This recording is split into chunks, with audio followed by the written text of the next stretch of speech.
All right, we are live. Welcome, Christine. Welcome, Metika. We'll give some time for people to come in, but let's also bring in Tahn Pamutto. Oh, hey. Hello, Tahn. Can you hear me? I can. Can you hear me? Loud and clear. Everything good. Okay. All right. I just realized I probably should have told you I was going to bring you on before I did. I've never seen this setup, so it's interesting. It's cool. I'm surprised it's all happening in the browser. Yep. Well, it's a paid stream service that allows me to do all this awesome things now. So Wow, cool. yeah. You young people, you're always finding all the new gadgets. All right. So we'll give it a couple of minutes for people to come in, and then we'll get started. Hello, Christine.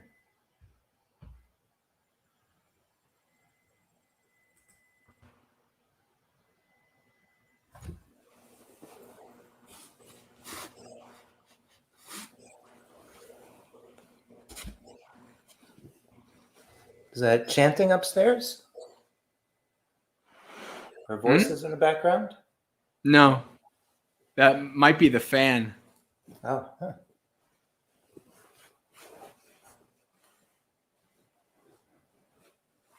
Hello, Gautam and Bella. Welcome. All right, so we have some people already. We have somebody on Facebook. Who's on Facebook with us? Let's see. Oh, it doesn't say.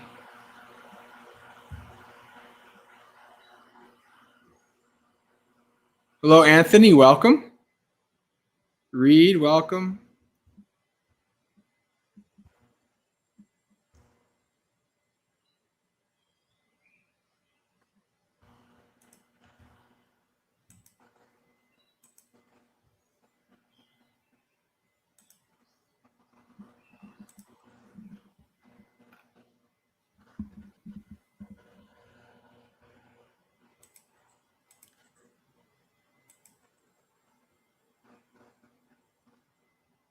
One of the also great things about this, Tahn, is that you can do things like this. So when we start in a second, let's share screen so we can do some chanting. I don't think we're going to be able to do this. I think if the two of us try to do it on voice together, it would probably not go out well. It never works on Zoom, yeah. No. But I can mute myself and people will see me. Yeah. Oh, look, that's very nice. Yeah. Hello, Cindy. Welcome. Welcome, Visakha. Welcome, Daus.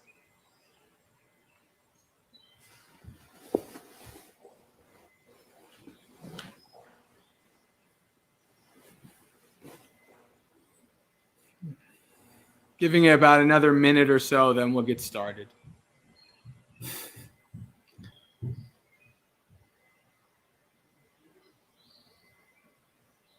I always give time for the stragglers. The people who attend my events are good Buddhists, means they come a little late, a little early, Buddhist time.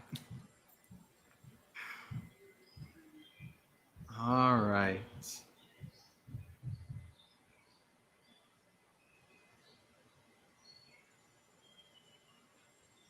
Hello, this is not myself. Welcome.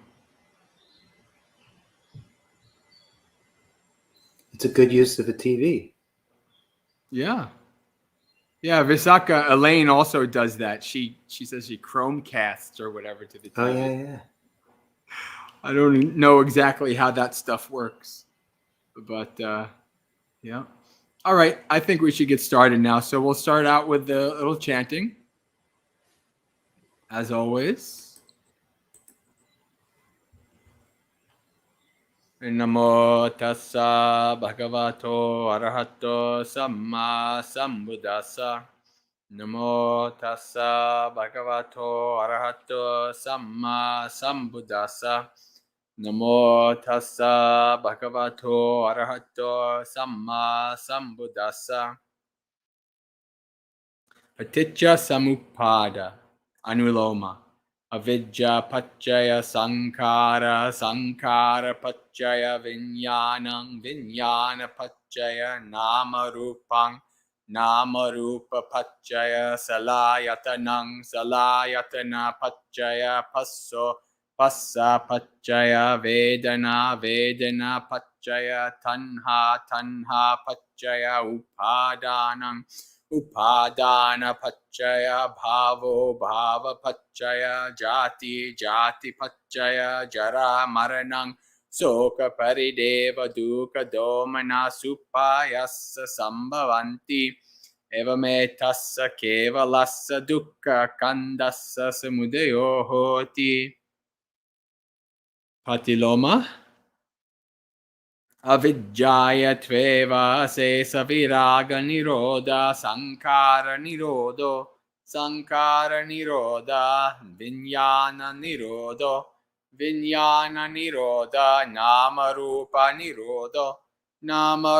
niroda salayatana niroda passa nirodha vedana nirodha tanha nirodha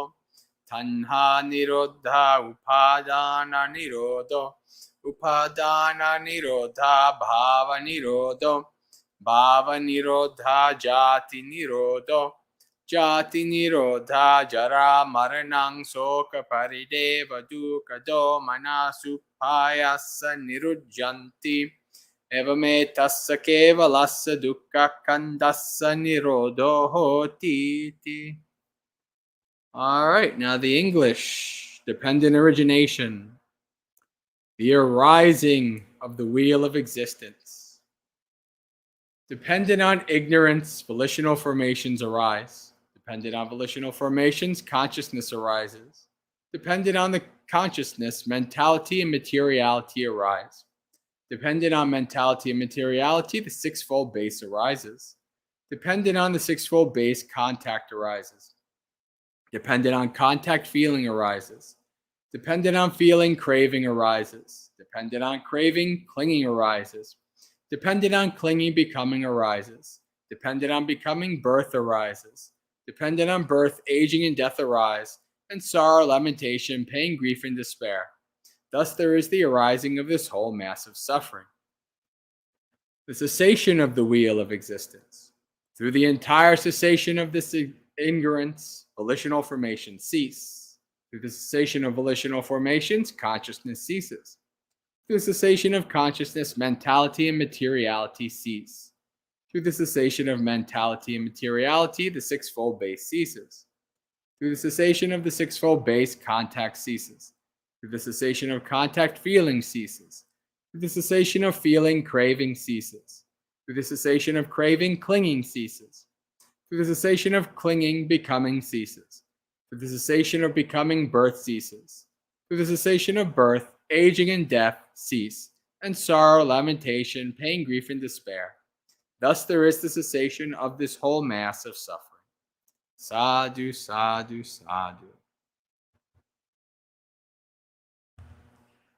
All right, friends, welcome to another Dhammapalooza, where we have the Maggasekha community comes together for its weekly 2-hour festival of Dhamma, where we do a variety of different things, from chanting to meditation and everything in between. What will be happening today? Well, we'll have to see, because every Dhammapalooza is different. We don't know what's going to happen because it's community led, community guided. So normally, what I would say is start posting your questions, but I do need to give an introduction first. So I wanted to introduce you all. Most of you probably know Tom Pamutto already, but actually, Dhammapalooza started at the very beginning of COVID. At the beginning, did it? Yes. Had it just started? Yes, Dhammapalooza started right at. I had left Bhavana at the end of March, and Dhammapalooza started April 2020. And some of you who've been following Dhammapalooza for a number of years, you might have seen when maybe about, I think it was a year and a half ago. It's been a while, Bhante, since we stayed in New York together at the Indonesian community. It's crazy the time that's gone by. Yeah. But Tom Pamutto, it was the very first live monastic guest for Dhammapalooza. We actually did it in the same room for about a month. It was quite nice to have other monastics with me. And since then, it's just never happened. And once I got the new streaming, the first thing I thought was I need to start getting more monastics on, right, to come and to be on with me. So the way I kind of think about this when we have somebody, again, we share a lot of the same, community members, but there still might be people who have never heard of you, Tahn. And so what I'd like to do is just to kind of spend a minute or two, whatever you'd like to kind of give in terms of an introduction to yourself and the organization that you've started and are working on, these kind of things. Okay. I've been on the scene since 2008. I sort of traveled through Asia and I saw monasticism and realized I really wanted to deepen my practice. So I went to Abhayagiri Monastery in California, where I trained and got ordained, spent about 7 years with them and other branch monasteries. And in 2015, I was fully trained. I had been a monk for 5 years. And I sort of set out. I wanted to explore not just other forest monasteries of that tradition, but to get to see other monasteries, other traditions, and just have the freedom to, pursue practice wherever it was. And so I've passed through a lot of places, including there at Empty Cloud and the Indonesian temple where Bhante Jay and I overlapped. But I've spent most of the last 7 years here in Western Massachusetts, where there's no monasteries per se, except a Cambodian monastery where they speak Cambodian. But I've been roaming around, giving teachings, receiving teachings, participating in retreats. And I'm now have a nonprofit that I'm a part of to try to support just this kind of activities, organically arising here in a rural area that doesn't have, necessarily its own center or temple to gather around, but to support meditators where they are, which is why it was the easiest thing in the world. There was a Dhammapalooza happening downstairs for me when I was at the Indonesian temple. I just come on down and join in. Because I think this is what I encourage, find ways to bring Dhamma into your life. That's me in a nutshell. So I see we already have some questions, but does anybody have any questions specifically for Tahn? Tahn and I are used to kind of doing things together. Just yesterday on the Discord, right? Samyutta Monday, so we went over. Let's give a plug for that. And so, do people know about Samyutta Monday? Yes, it's a great resource. In the end, we give it all the plugs for all that stuff. So let's see. Oh, Reed is saying, let me plug Tom Pamutto's. There you go. Tom Pamutto's upcoming retreat on sense restraint this Saturday. There you go. Thank you for that, Reed. Yeah, we'll be doing a day long, and it'll be broadcast online through Zoom.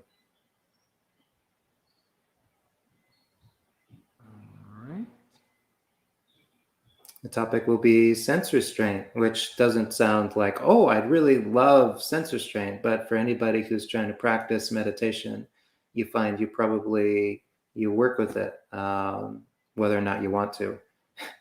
So giving a day to the topic. And I expect it'll be a bit lighter and a bit more accessible if you come and participate, because it's not just closing your eyes and plugging your ears.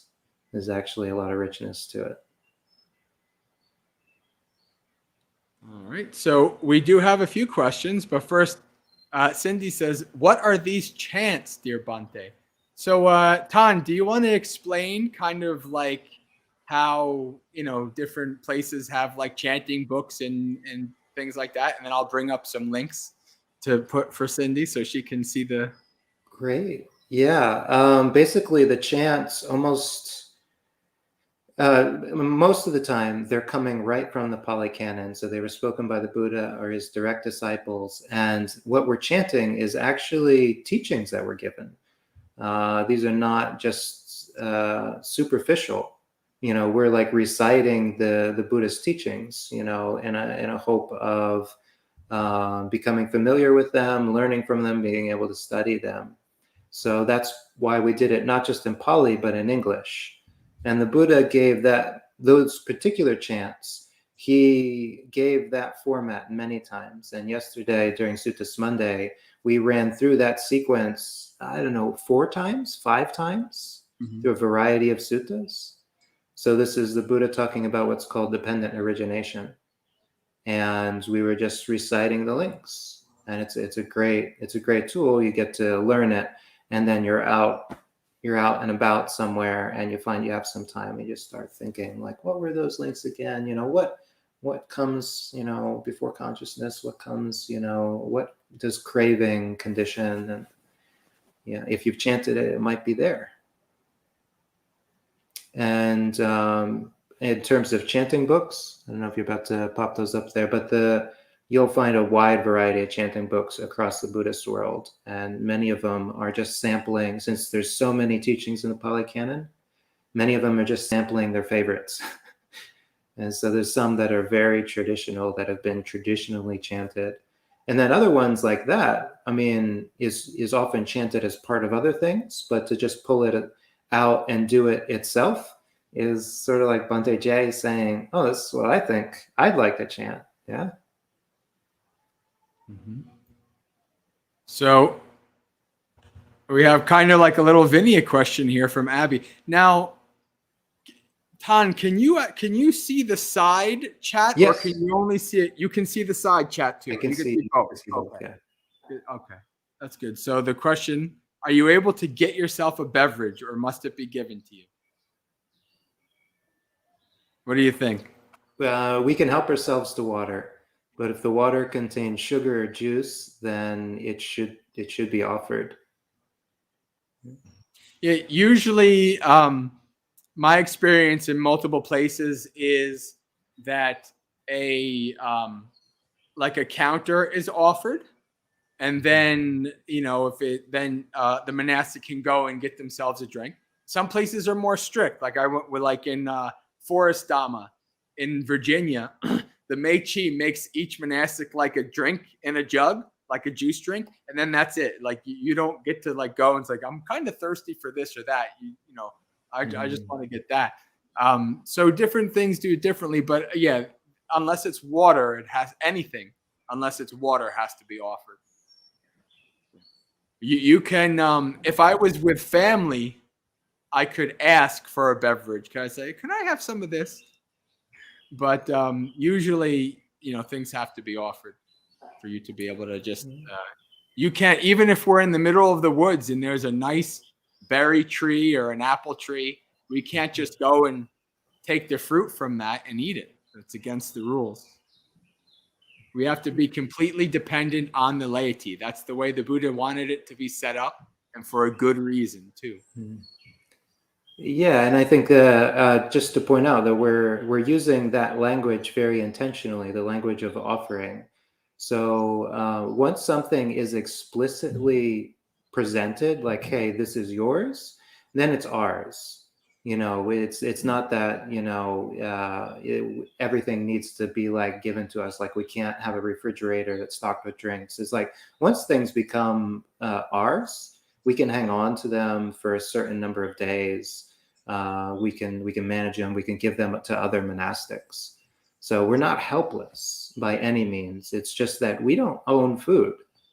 Food is set aside. What's extra is set aside for the monastics or given out of faith.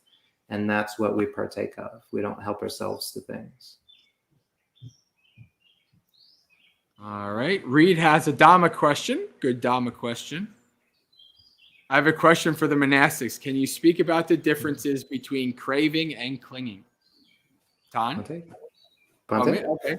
Well, so the way Reed knows this very well, but I always like to go to the Pali because I need the root. Like when you tell me the difference between this English word and that English word, you know, you can say all kinds of things, but if you go to the root, to the Pali, then you can know. So the difference between tanha and upadana, right? That's really the question, right? And we see in dependent origination, we just saw this with the arising of tanha comes the arising of upadana, grasping. This is so the craving is like you have a thirst, like a little feeling comes in your mind. Ooh, I like that. That's the thirst. That's kind of like the root. That's like where it starts. The grasping is now I want to chase after it. Now I need to hold on to it. You know, if it goes away, I have to keep chasing more. I got to do whatever I need to do to protect it so it doesn't, so it stays with me. And I'm holding on to it, and I just don't want to let it go. And I'm holding it on, holding really strongly. And then just like water or something, if you're holding something in your hands and you hold it really tight, just like slips right out. Right? That's grasping. That's the thirst is the start. The grasping, you could say, is the action. Right? That's also mental, but you know, you can have a thirst for something. You can have that craving. Ooh. And then like say, you know, then you can end it there in the mind, right? If you're practicing sense restraint, that's what you're doing, really. But the grasping is the next level, the next step from when the thirst arises. Tahn? Yeah. It's a development. You know, I've often pointed out how our minds easily get acclimated to a luxury. Like we get to have a cold. It's hot. It's summer. We get a cold drink in the afternoon. That's great. We can appreciate that. The next day, because we've experienced what it's like to have a cold drink on a hot day, we start to think, oh, a cold drink would be nice. If we got one consistently every day for a number of days, then a day would come along where we could not imagine being without a cold drink on a hot day. And so upadana is almost like the mind is, the word means nutriment or dependency. It's almost the idea, it's like, I need this to exist. And it's illusory. You know, we don't actually need the thing to exist, but our mind has become acclimated to it. So we were talking yesterday also, the example of fire, the metaphor of fire is often used, because if you imagine trying to bring the flame of a candle away from the wick, it would go out, but the flame on the wick would stay. So you can try and take the flame away, but it's always going to keep arising on the wick. In the same way, when our mind is clinging to something, it continues to circle around and remain attached to an idea or a thing. And it takes a lot of energy to get it to move away. And it's almost like once it moves away, that whole, you know, when we practice some restraint or some renunciation, it's almost like that whole chain of thought kind of dissolves. The same like the flame, because it needed that fuel, it needed that thing to be stuck on. All right, so Reed has a follow-up. So could we call tanha the inclination and upadana the movement to fulfill that inclination? I don't know. A part of me doesn't like that, but a part of me is like, it could possibly be that as, you know, yeah. I think there's more to it. I wouldn't just summarize it into just that. Yeah, because movement is volition, right? Yeah, so movement is almost something different. Well, it's like upadana is almost arising when you're already there at the thing, right?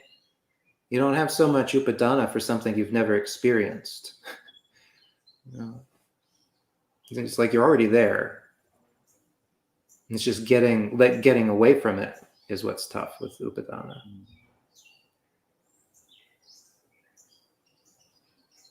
All right, Robert. Welcome, Robert. Robert has a question.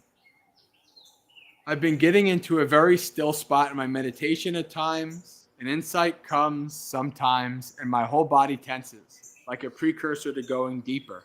Any idea why? Now, there's a continued thing here. A couple of times I have kept with insight, and it was like being transformed into another realm once I got through the body tensing, but it just seems odd to me. Any clue on that one, Tahn? It's really hard to provide commentary to meditation experiences. Yes, I agree. But I would say, in the spirit of like, don't be afraid to investigate or to ask about them, because we also don't want to shut it down just because I can't read your mind. Bhante maybe doesn't have enough background to be able to know exactly what you're talking about, but you can draw from any number of things to try to have context for this. So imagine upadana. What happens when you try to take somebody away from something that they're acclimated to, or they're accustomed to? They tense up. Now, it's not that they're dying. It's just there's fear involved with leaving something that we're accustomed to. And now there's amazing things in meditation, things that we're accustomed to. We're even accustomed to our own suffering. We're accustomed to the pain of craving in such a way that we're afraid to leave it. Yeah, because it's the suffering that's known, and what we don't know is what's out there beyond it. So yeah, I would say the tensing is it doesn't mean anything really. It's just a byproduct of processes that are being allowed to cease. And if you focus on it too much, it's almost like giving it a little bit of extra energy or oomph. These things, you can really just let them pass through, because what's really important is the state beyond. Yeah. And even a meditator who's been meditating for a long time will probably find that the moment they sit down, there's a little bit of letting go that they need to do. What distinguishes meditators at different levels is how quickly they remember what that thing is and do it. New meditators sometimes are muddling about for like 10, 20, 40 minutes before they're like, oh, that's right, meditation's about letting go, and they kind of pass through it.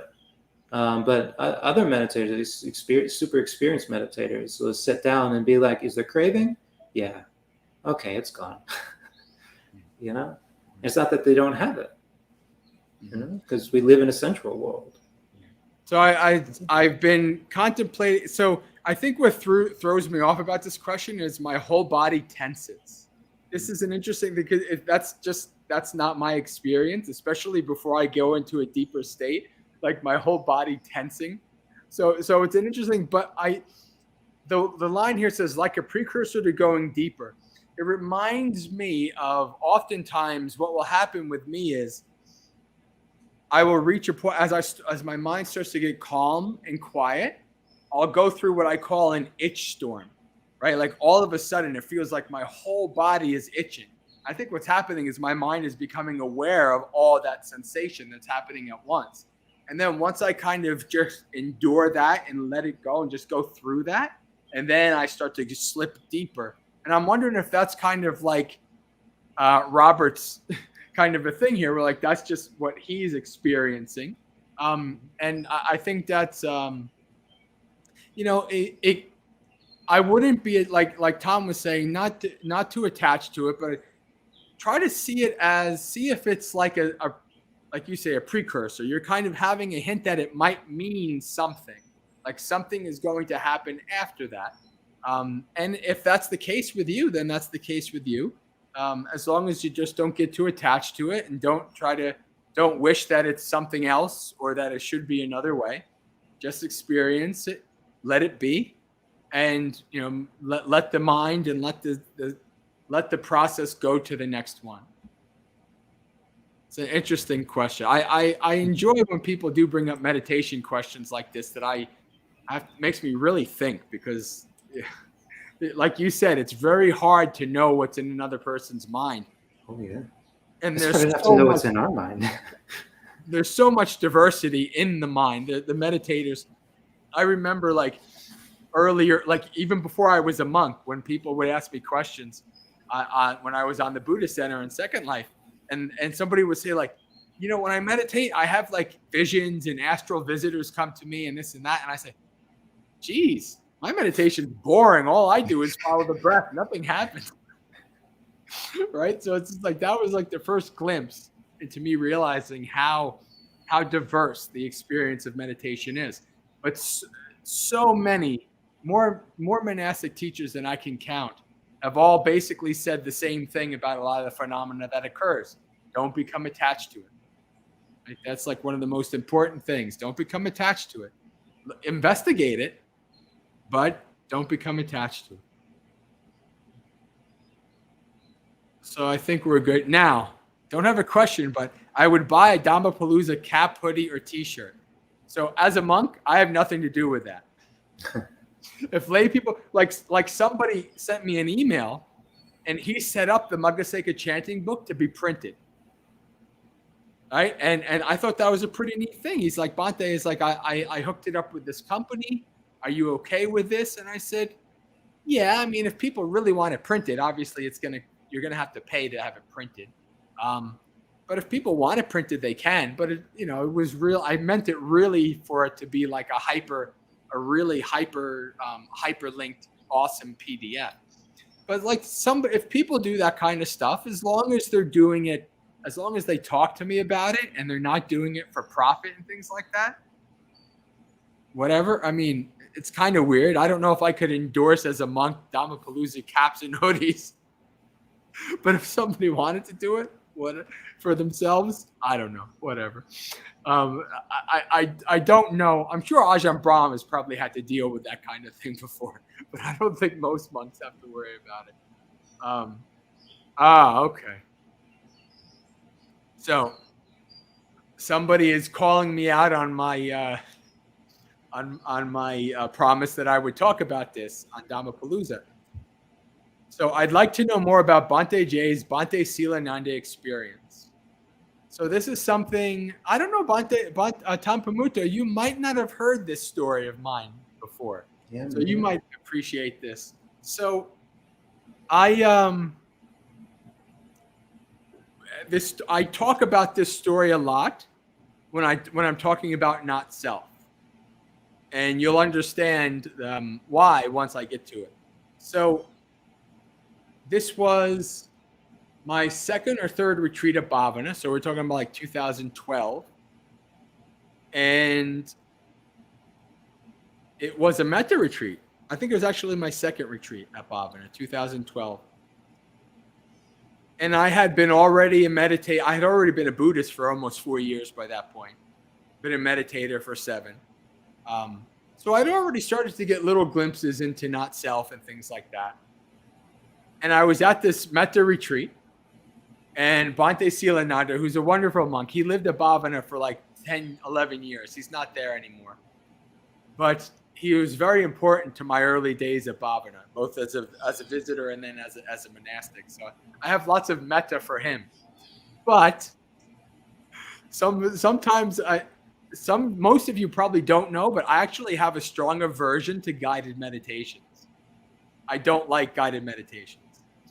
I think it probably comes from the fact that I just mostly did meditation by myself. Like there were no guided meditations available. Like there was no insight timer when I was starting out and all these kind of things. And so, and I had practiced metta for years by that point, but I was learning and I'm practicing metta and I'm trying to bliss out, give metta to all beings. And Bhante Silananda is like, okay, repeat, may all beings be well, happy and peaceful. May all beings be well, happy and peaceful. I can still feel today, like even though there's a part of me that has metta for that and I giggle at it, there's a part of me that it's agitated by that statement. Because it's too mantra-y for me. Those of you, if you've done guided meditation metta with me, you know I do 4 lines that we do slowly, and it kind of breaks it. It's just my own personal thing. Maybe a lot of you might like to do may all beings be well, happy, and peaceful over and over again. But anyway, so I'm just like, I'm just listening out, trying to give metta. And I was like, geez, is Bhante stopping? I'm trying to give bliss out and give metta to all beings here. All right, so I'm trying to give metta. I'm starting to get agitated. And all of a sudden, I'm a very visual person. I don't think in like words. I think in visuals. Like if an impulse for something to happen, if an impulse arises in my mind, it's an image of me doing something. So I'm meditating, I'm practicing metta, blissing, giving metta to all beings, getting agitated by Bhante Silananda. And all of a sudden an impulse comes in my mind of me getting up. And keep in mind, this is during a retreat. I'm in a meditation hall with Bhante Silananda and 40 other meditators. And so the image is me getting up, going up to the front of the hall and punching Bhante Sila in the face. Right? And I can guarantee you, some of you, maybe you're new meditators, or maybe you're like really traditional Buddhist people, like, oh my God, I couldn't imagine if I had the thought of punching a monk in the face. Oh my God, I'm going to go to all 7 hells at the same time and all these things. Right? My first reaction, I had to stifle myself from busting out laughing in the hall. There was no, oh my God, oh my God. What I had recognized was this impulse had arisen. And of course I wasn't going to follow through with it. It was so ridiculous. And I really liked Bhante Silananda, even in those early days. I wasn't going to follow through with it. It wasn't me. It wasn't mine. I don't have to accept it. Right? So there was no this like, oh my God, oh no, no, no, no. It was laughter. It was hilarity. And this is why I used to say it more in the early days than I do now, but the mind is like the most entertaining thing. The mind beats TV. The mind beats all kinds of, it's like watching the mind. You will laugh all the time. You'll also maybe cry, and sometimes you might be afraid. It's like what has come in your mind. But you'll also laugh, right? So that's the story. The story was kind of me experiencing this and instantly not identifying with it, right? Not just going along with it, just understanding what it was. It was an impulse that arose, and it was a hilarious impulse, and it's so good that I use it as a story all the time to this day. Someone in the Discord, somebody brought it up like 2 or 3 days ago.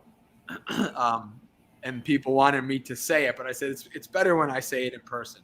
It's not as great as it loses its shock value when you type it out. But so that's the Bhante Silananda experience. I don't think I've ever told this to Bhante Silananda. I don't think he's ever heard it. But I don't think he would be upset or if he ever did anyway. He'd probably also give a smile as well. Well, totally, right? Because he's as a teacher, he's seen the exact same thing, that people's thoughts are preconditioned. Yeah, it doesn't reflect what they're going to do or even what they really feel. It's just stuff comes up, and you have this not self moment of being like, huh, that was in there. Wow.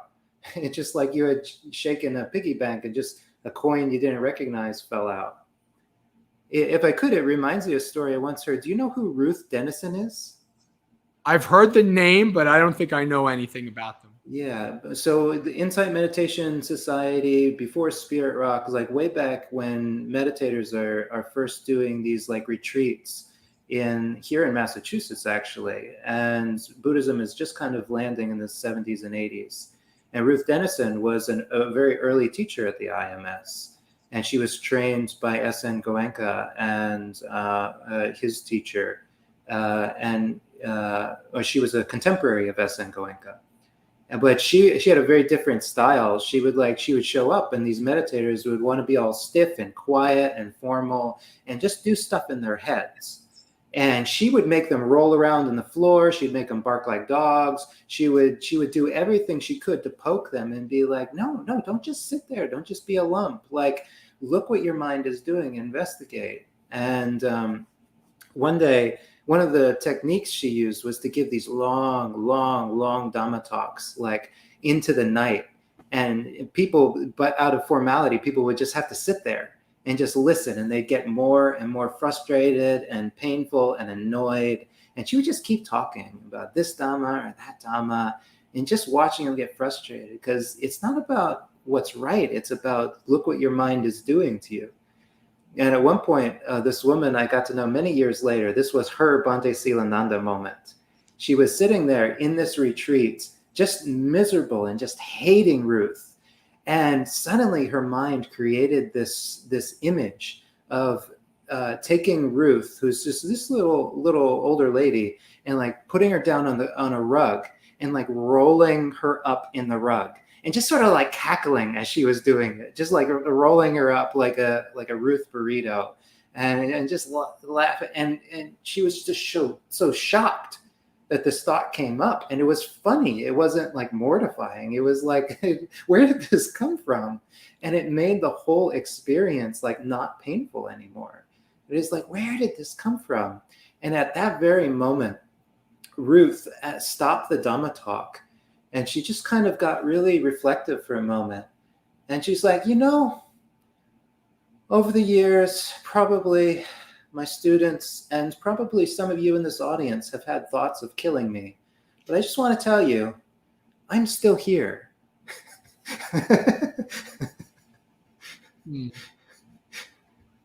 Yeah, that's interesting. Very good. Yeah, that's definitely a good story to tell at the same time as this Bhante Silananda story, for sure. It's an important thing to understand about the mind.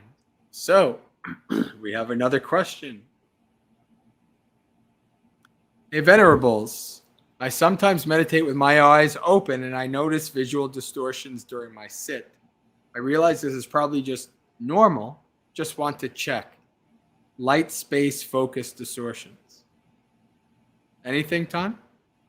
Yeah, it happens. But similar to the question before, what's more important is when you get past it. Yeah, when you don't even notice, because the reality is eyeballs are just these little jelly things. They're not that they're not that foolproof. We expect things to be foolproof, but it's like, it has wiring. Your TV has wiring. The signal gets messed up. And you're like, well, it's a TV. Well, your eyeballs know better. Yeah, I have on occasion. I've never meditated with my eyes open, really. I mean, I tried in the early days when I tried everything, but it wasn't my thing. But I have had on occasion various like floaters and various, different things coming into my mind, and mostly I don't pay attention to them. I just, they're just phenomena happening from the eye, as Tom was saying, and I just, come back to my breath. Yeah, and think of it as something you'll move through. Like, it could be that point of like some of the really subtle clinging or upadana is kind of like leaving the system. You're kind of transitioning past the point where you're really, really focused on your eyes, to the point where whether they're open or not doesn't mean anything to you. I like in this somewhat general topic, I like the Ajahn Chah's simile of the still forest pool, about how the mind becoming quiet, and then all kinds of things like animals coming to the pool to drink, all kinds of things will come, and the idea is not to like start focusing on all those other things, because then that agitates the mind. Right? The mind is not the still forest pool anymore. If you're like, oh, here's a deer, and here's a that, and here's a that, and you're kind of getting drawn away, that mind is not going to be calm anymore. It's going to start being agitated. So keeping that focus and going through, and keeping the focus on the object and moving forward, and you can get through that. All right. Elaine Visakha has a question. How did you come to terms with the difference in thinking from Catholicism, where there is a creator, to karma as the creator? I wouldn't say, well, karma is the creator in that you are the creator. You're the creator of your karma. How did I come to terms with the difference in thinking? I've always been an agnostic, right? I've been able to kind of hold differing views in my mind. This is something that's really actually a lot of people aren't able to do. Like being able to like hold different political views in your mind, to examine them, hold different apparent, contradictory religious, spiritual views in your mind, to kind of contemplate them and reflect on them. And so I've never really had a lot of cognitive dissonance with this.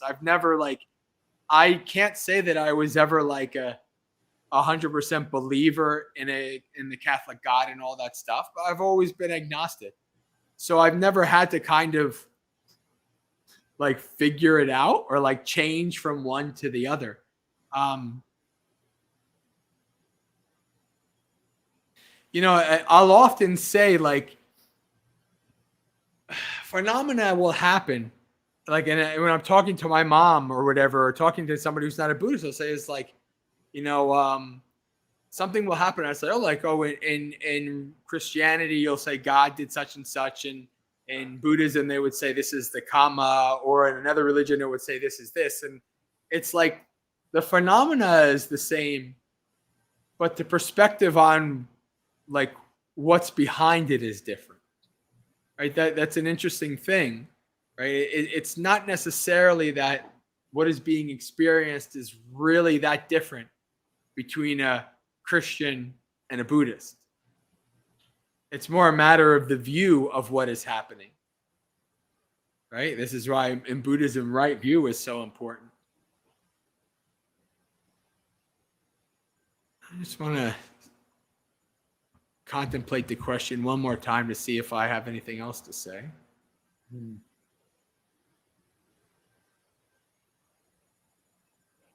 And to give a sense, like, religions have different functions and different philosophical underpinnings that you don't actually have to make things line up one to one. Yeah. So just because one religion has a creator doesn't mean that concept exists in another religion. Yeah. Mm-hmm.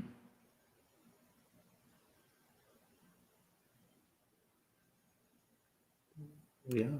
I think that's probably all I have to say from the question. If there's anything that, Visakha, if you want to ask a clarifying question to get more out of me, then do that, and we'll go with that. One hell of a guy says, how to distinguish between dispassion and disenchantment from aversion and vibhava tanha? It's an interesting question. You want to go first? Or you want me to go first, Tom? Do you have something? Yeah, I can talk about it. So this is something I talk about quite often.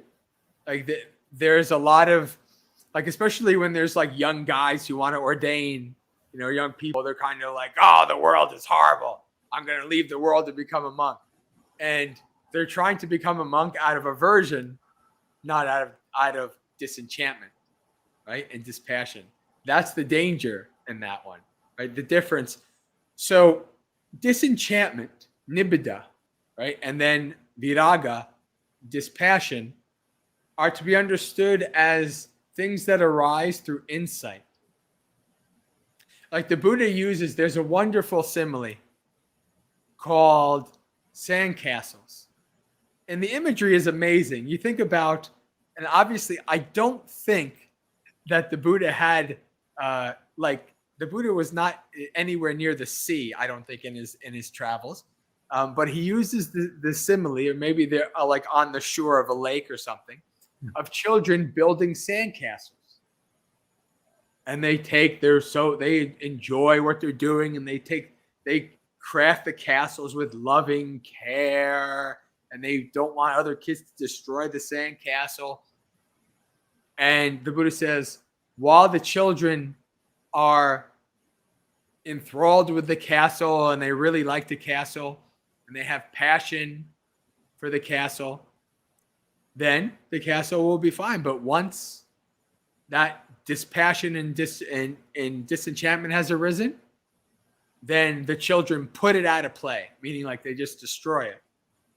Okay?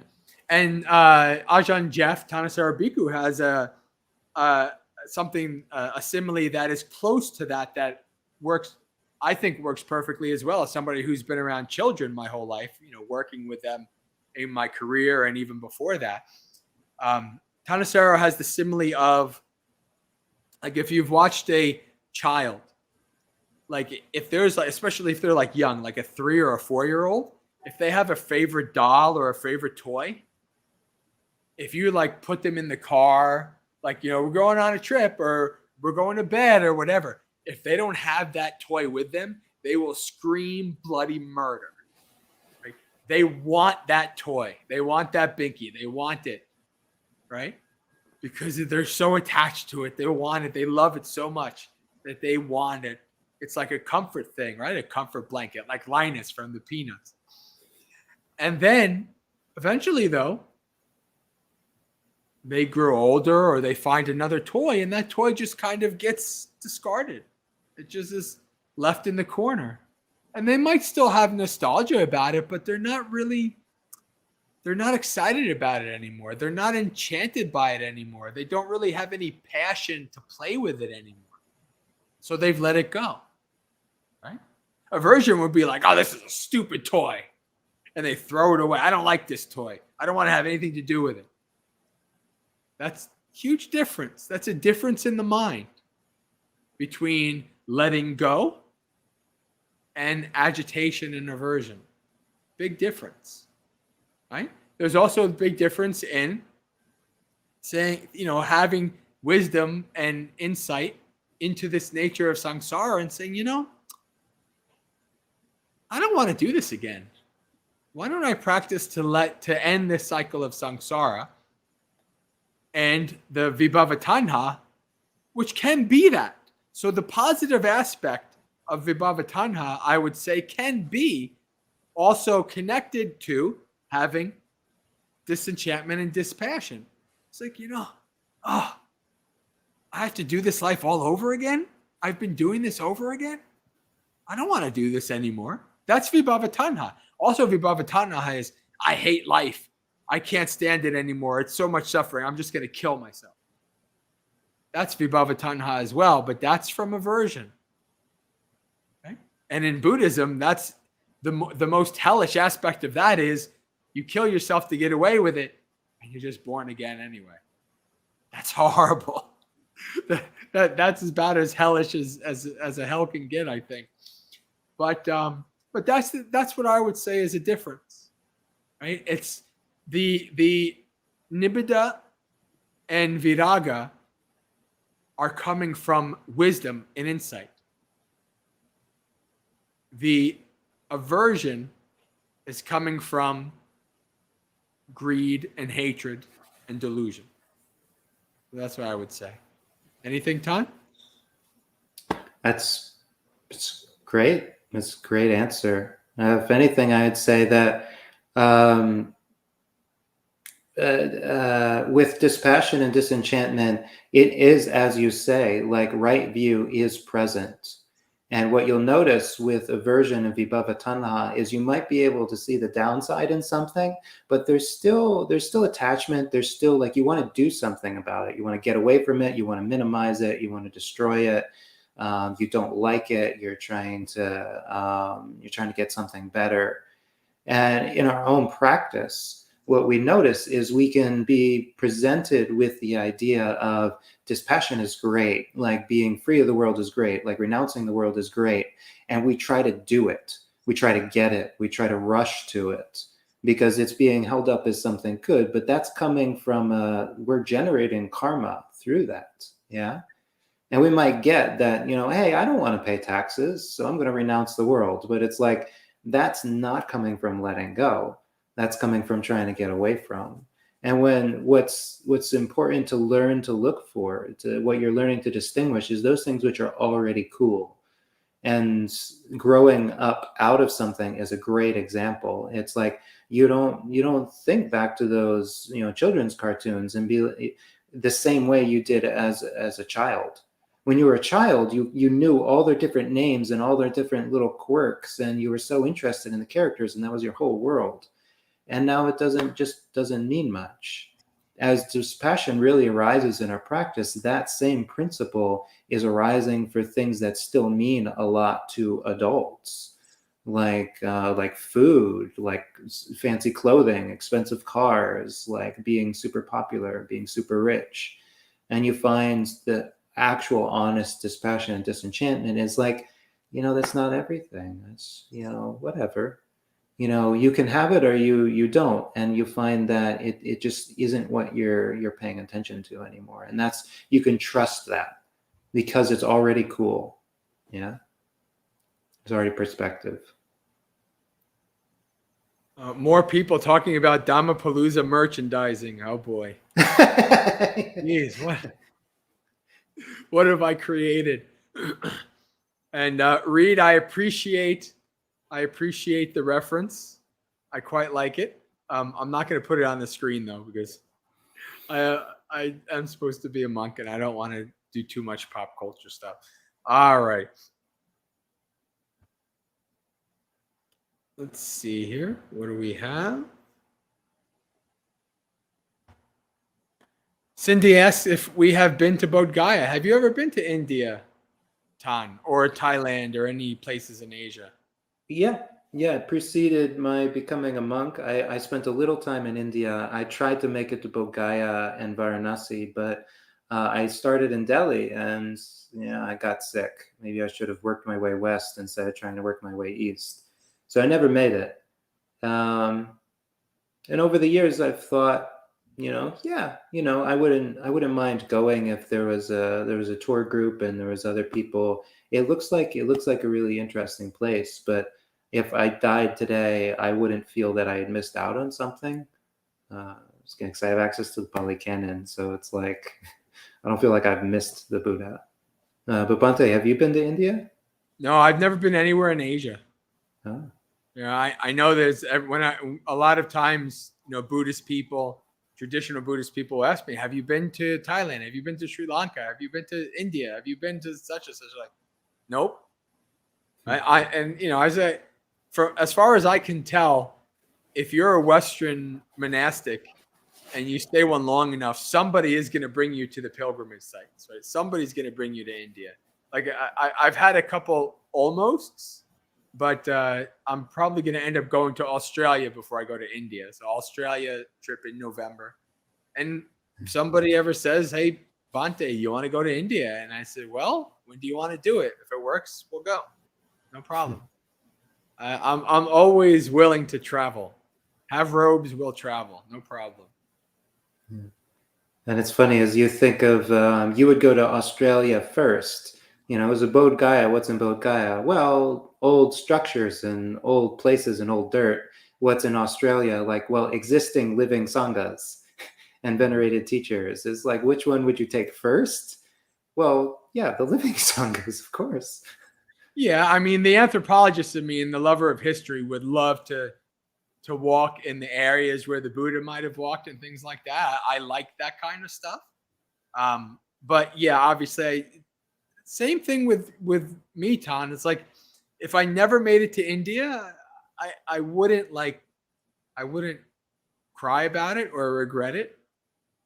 It would be neat to go there. Like I always wanted to go to Egypt to see the pyramids, but as a monk to see the pyramids, that's going to be a stretch. So I had to let go. Like, I might not ever see the pyramids, even though I wanted to my whole life. I was like, now, okay, I'm a monk now. And if I never see the pyramids, it's okay. Right? It's just the way it is. So yeah, I guess that's what I have to say. Let's see. Anthony asked a question: can Vibhava Tanha be understood as arupa raga as well? So that would be craving for formless attainments. Anthony, I might need some clarification. I don't know if Tahn has I fully understands this, but like, Yeah. so Vibhava Tanha is the craving for non-existence. Can that be understood as arupa? So arupa is still in existence. Mm-hmm. So I think that might require a clarifying question. Yeah, like it's tempting to think of the arupa states as empty states or states of emptiness, but it's not that. It's that they're purely mental states. Whereas what we're in now is called the kama loka, the sense realm, because everything we reference, everything that's happening here has a sensual component. There's physical stuff that has to obey physical laws. In arupa states and locations, things don't have to follow those laws because what's going on is mental in nature.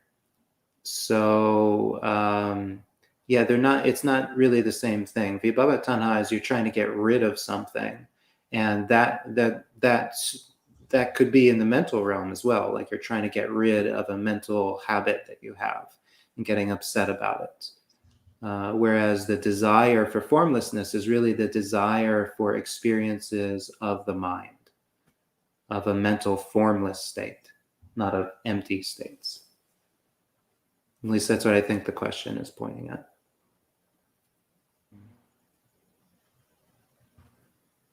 All right. One hell of a guy has a follow-up. Following up on my question, as my practice deepens and I become more aware of the ubiquity of dukkha, e.g., I've begun to notice subtle ways in which parts of my breath are dukkha, feelings of, and we don't have another. Okay, here you go. Feelings of exhaustion and weariness are being stuck with the source of the dukkha, e.g., being a being that breathes, and I struggle to tell if these feelings are skillful or not. Any advice? Let me read this again. Yeah. Now, we've been talking a lot about upadana, so we might as well keep going with it. So you are attached to your breath. This is a simple reality of having been born in a body, is that because you've always had breath, you've become accustomed to it. You've begun to cling to it. And there's fear, there's genuine fear were you to stop breathing. And many people wouldn't try to do that for even a short amount of time. So it's not that breath is dukkha or that you have to breathe to survive is dukkha. What you're experiencing dukkha from is the very clinging, is that very sense of like, I must breathe, which is not technically true. You do have some flexibility around it. And sort of seeing that flexibility allows you to be like, no, okay, it's not that big a deal. Like sometimes we're breathing a lot, sometimes we're breathing a little. Some people can stop breathing for a sustained period of time. You can train yourself to go longer. And it doesn't even mean that you need to train yourself to go longer to be free of that clinging. As at some point you realize, the breath is just going to happen.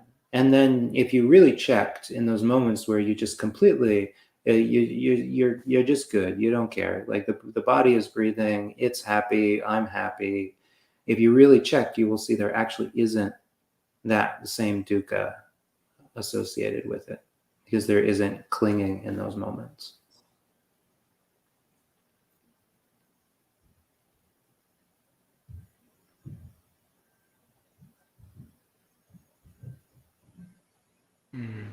I'm just reading the question to see if I have anything to add.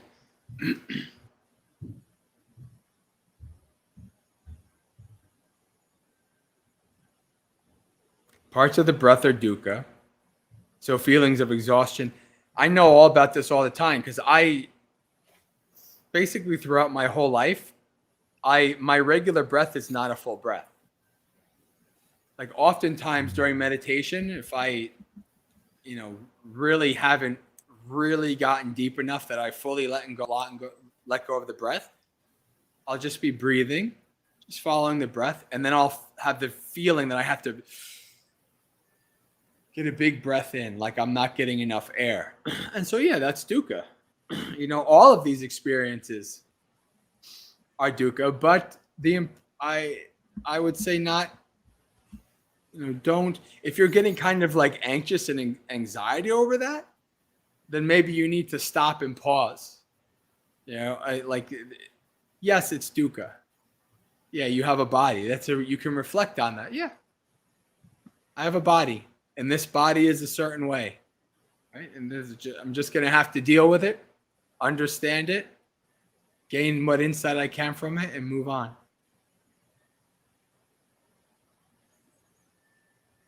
There's a lot of strength in that, really. When you realize it's good not to like over focus on the dukkha in the body, because really you're meant to understanding dukkha doesn't mean you're focusing on dukkha.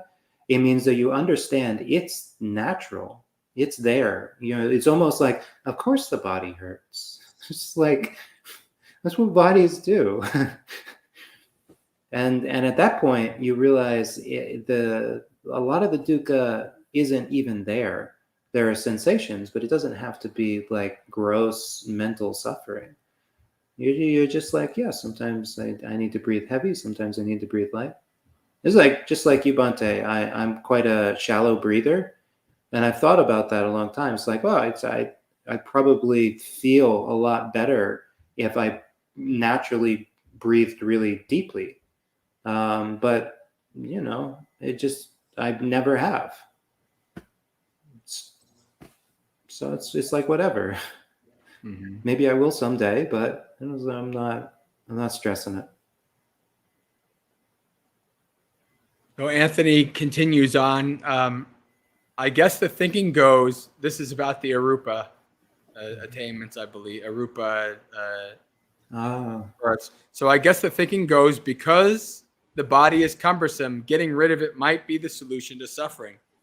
But I think the Venerables addressed the question. Yeah, that sounds like somebody from Digha Nikaya number 1 would say. Like the Buddha talks about how people get into very deep states of attainment, but they haven't been able to go all the way, so they only see part of the answer. Or somebody would say, "Oh, if I just hang out as a mind-made being out in the darkness of the universe for 84,000 eons, that would be real peaceful." That is the deepest awakening. Right? Of course, the Buddha comes and says, "No, it's not." But yeah, that sounds like something somebody would say who doesn't have the full understanding, for sure. Yeah, no, there's something similar can arise, but that's just like going back to the difference between dispassion and tanha, vibhava tanha. Like naturally a dispassion towards sensuality can start to arise. And that's totally fine. That's totally good. And because it doesn't force you to do anything. You're just like, okay, yeah, if I have a body or not, it's no big deal. I'm kind of over it. Being born in the sensual realm, food, yeah, ice cream, yeah, TV shows, they're okay, but I could really live without them. And that's a really good thing. Yes, those are skillful thoughts, because there's no pain, there's no clinging there. It's just sort of like, I don't need this, which means that upadana, or clinging, is not present. And it's good to not cling to sensuality, because it's already moving on without you anyway. So Anthony continues on. I asked the question because I read from an Bhante Analio paper that the 3 kinds of craving might correspond to the 3 ragas as formulated in the fetters. And I was wondering what you thought. Well, 3 kinds of raga is in kama raga, Rupa Raga, Arupa Raga?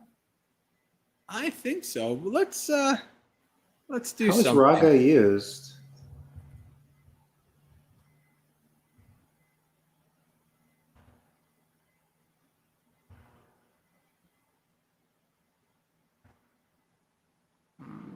Where is it? Right.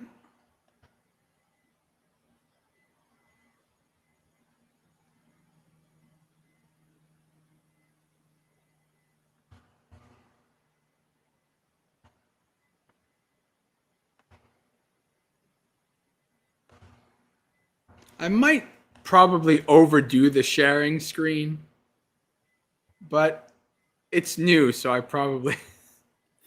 So let's see if we can see this. Oh yeah, your mind map. I actually saved this. Ragas. What would the third? So we Okay, have. yeah. So they're there in the higher fetters. But what's the Rupa third Raga. raga? I don't know if I know what the third one would be. Kama raga, you said? Yeah, though it shows up as Kamachanda Chanda, yeah. in that. Yeah. I mean, we talk about three tanhas. Talking about three ragas. Raga is actually it's a stronger word in some ways, and it's easier to misconstrue. And there's even times where Dhamma raga is used, and it's kind of used almost like in a funny way. Like, well, if you're gonna be obsessed with anything, be obsessed with Dhamma, because that obsession would eventually it would lead you to the end of obsession. So raga is, but it's a different thing from tanha in this format, because as I understand the fetters, you're dealing the fetter is not just one part of dependent origination. Like all of the stuff that you do to be born in a formless realm, or to stay a mental being, or to persist in that, or to get away from stuff that isn't that. All of that falls within that fetter. Yeah. You're like lashed to the idea about being a mental being. Which again is very subtle. It's like very unlikely that somebody just popping into a YouTube stream is probably working with that right now. So I've given some thought to this, and so I think that if indeed Bhante Analayo is actually connecting it, or he is saying that some people do, I don't know. I don't know Bhante Analayo's stance on this. I haven't read this particular thing. But if we're talking about, kama tanha, bhava tanha, vibhava tanha, kama raga or kama chanda, rupa raga, the body, and so then arupa connected to vibhava. See, there's no rupa in that. It's about existence, not bodily existence. So I don't know how that would be connected. Like that, there maybe it's a commentarial thing. Maybe it's just something that it's just well above me that I don't know. But I mean, I can maybe see somebody kind of like an old commentary saying, well, this means that they want to be in forms that don't have a body. I could see possibly why somebody would say that, but I've never heard this before, or that vibhava tanha would mean that. So I don't know. Still, I don't mind it, honestly. It's like it doesn't make sense and it's not traditional, but it got you thinking about something kind of cool. So I like it. At the end of the day, I wouldn't get attached to anything that you heard in this realm. Because you probably are going to understand it differently at different stages of your practice. But if it gets you thinking about what's possible, then yeah, that can lead to some interesting lines of exploration. So the chat has become fairly quiet. Why don't we do some meditation? Very good, Bhante. And I think I might step back for the evening. All right. And wish everybody well. Tahn, thank you very much for coming on with me. Greatly appreciated. We'll have you on again in the future. Sounds good. You guys, now I can do this. Hold on. What's going on? Oh, yeah, there you go. This is Tahn's website, upavana.org. You can find out about the live streams of things that he does. If you're on the Discord, obviously Tahn is also on the Discord with us. Mm-hmm. We share a lot of the same community. So you can do that. And I guess I'll let you go, Tahn. Thank you very much. Greatly appreciate Have a good you. evening. See you around.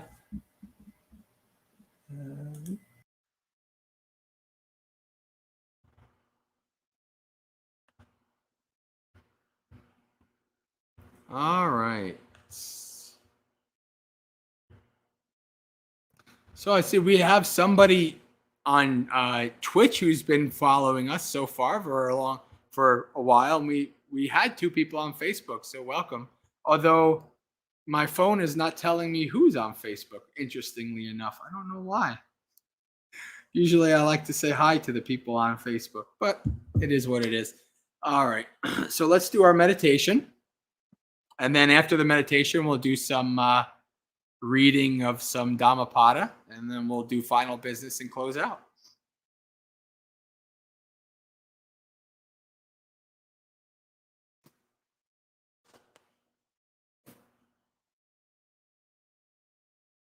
Set your body up in stable and comfortable position, whatever works for you.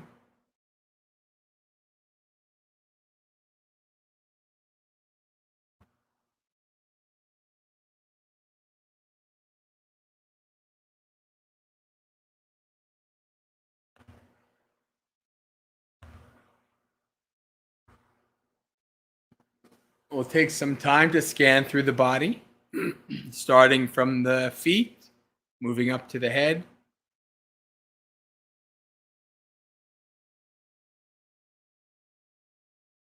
And as we pass each part of the body, we're paying attention to how the position of that part of the body impacts your posture. And also if there's any small feelings of pain and discomfort. It's always better to adjust your posture and move around in the beginning. And this way you can stay as unmoving as possible for as long as you can during the meditation. The more your body moves around and fidgets, the more agitated your mind will become, and vice versa. So bring your awareness to your feet. Focus in on any sensations or feeling that arises.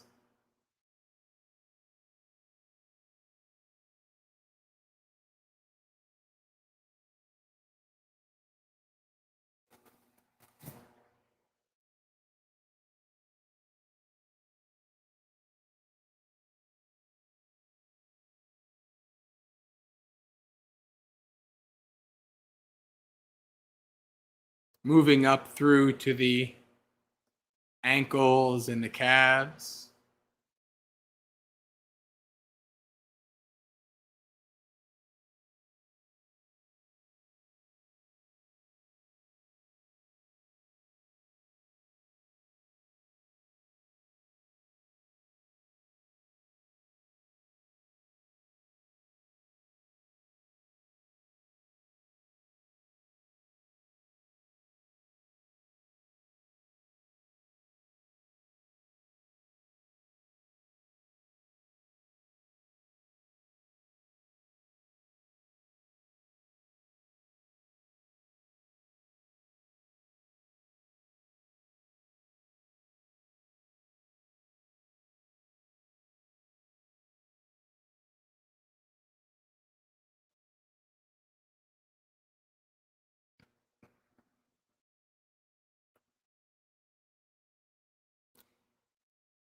Up through the knees and into the thighs. What is the feeling of the thighs pressing against the chair, couch, cushion?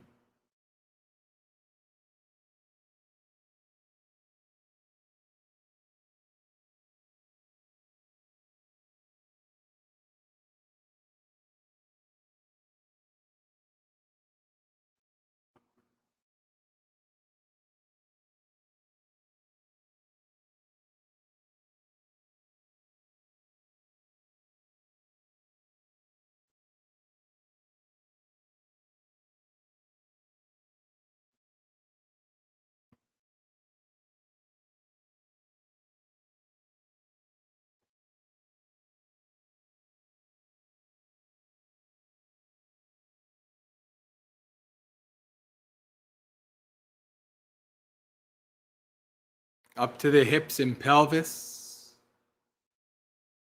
Observe how the position of your pelvis impacts the position of the legs and of the spine. This is a very important part of the body to pay close attention to.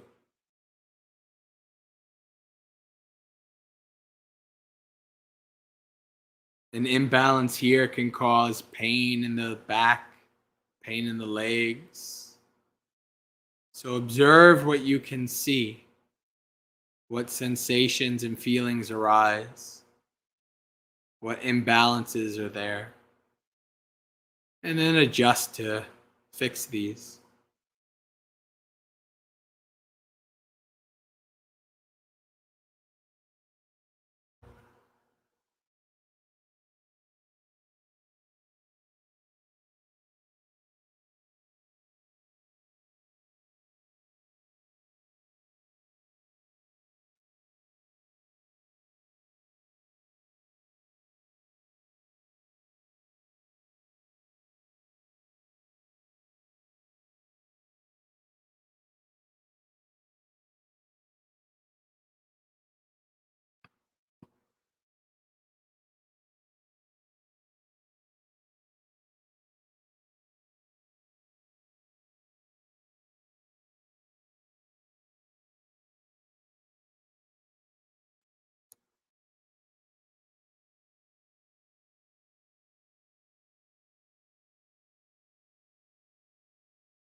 Bring your awareness up the spine, through the abdomen and the chest.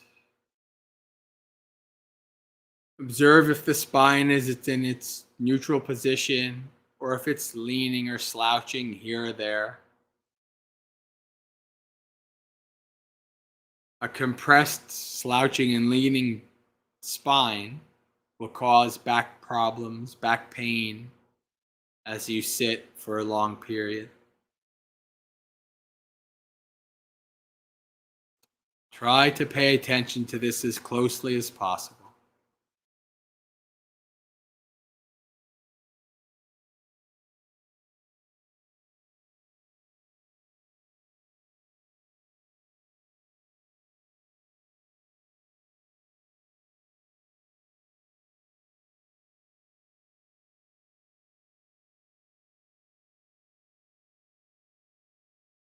Bring your awareness to your shoulders. Check to make sure that they're hanging loosely, not scrunched up and tight.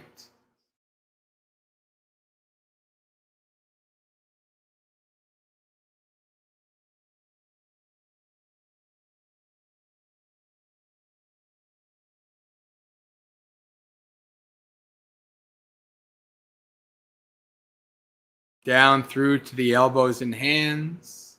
Observe how the position of the elbows and hands impacts your posture.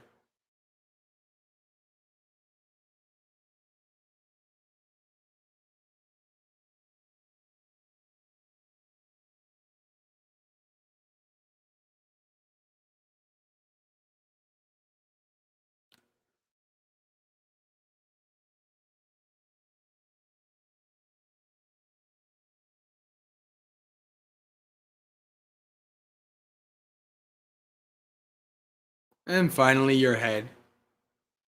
If the spine is in its neutral position, the head should be resting comfortably with the chin parallel to the floor, not leaning and slouching left or right, front or back.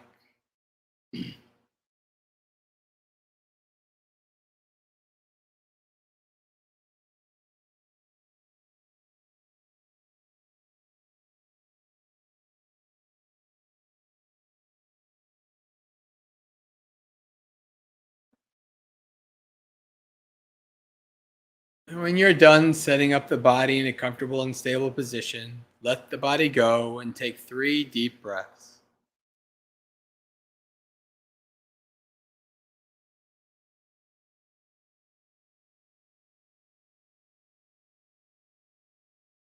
And then let the breath go. Do your best to follow, observe, investigate the breath without trying to control it. Watch as the body breathes in.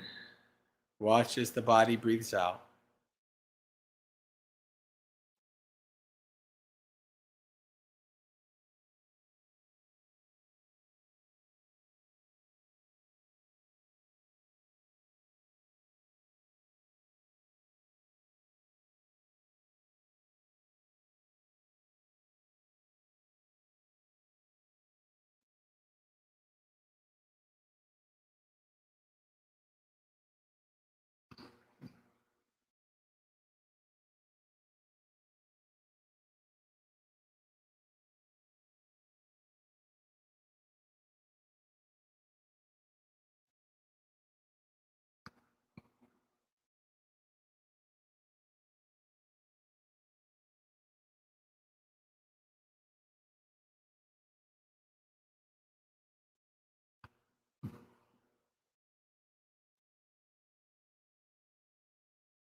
Continue to follow the breath as I give some brief instructions on our metta practice.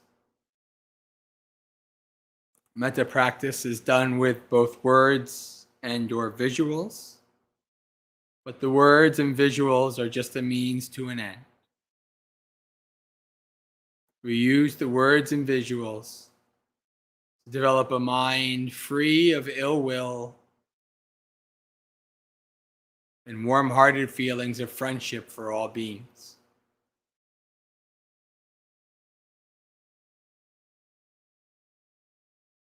I will provide words for us to repeat and also visuals.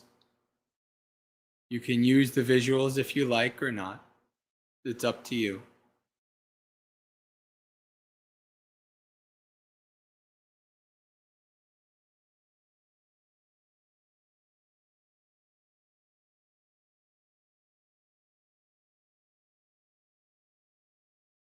We'll start our metta practice with a person whom we might have the most agitation towards, be the most judgmental of, maybe even hate.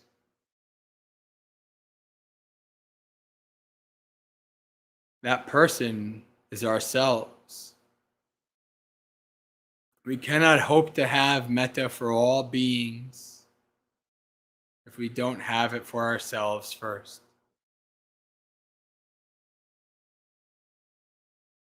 If you wish, you can imagine a sphere, a circle of metta completely surrounding you. And we want to fill that sphere up with our goodwill,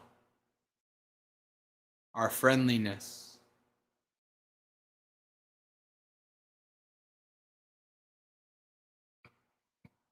Repeat the words after me. May I find happiness.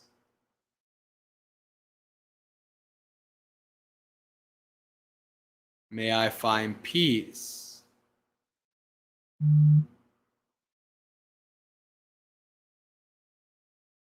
May I live in friendship with all beings.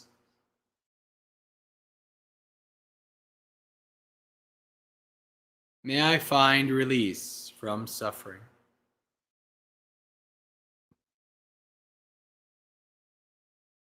Friends, when we say these words of metta, they're not meant to be a mantra, just something that you repeat over and over. But when you say those words, try to do so with a sincere, honest wish and hope that they become true. Like saying these words towards a best friend or a close family member.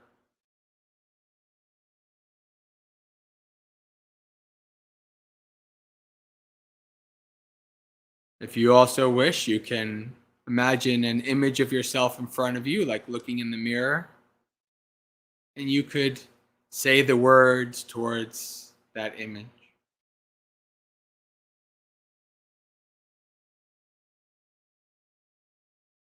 May I find happiness.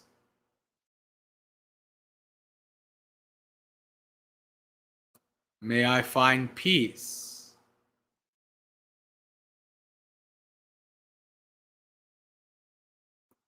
May I live in friendship with all beings.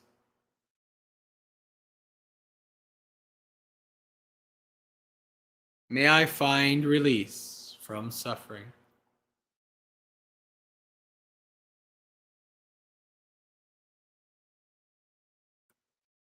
For some of you, thoughts might arise from a part of the mind saying, "This is stupid. This is so corny and silly." That's a good sign. That means that you've triggered Mara. You've triggered those parts of your mind that stem from the agitation, the anger, the ill will. Keep practicing your metta.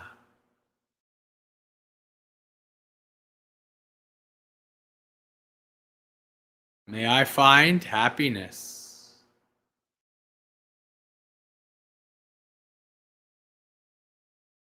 May I find peace.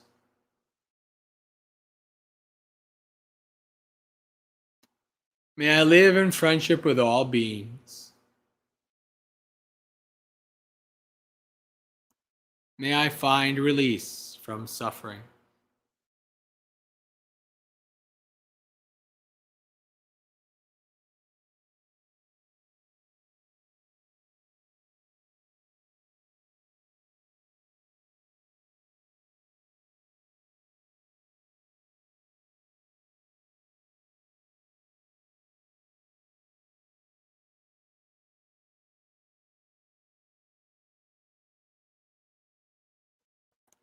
Now we will spread our sphere filled with metta, growing it out like a balloon being blown up to encompass the entirety of whatever building you're in.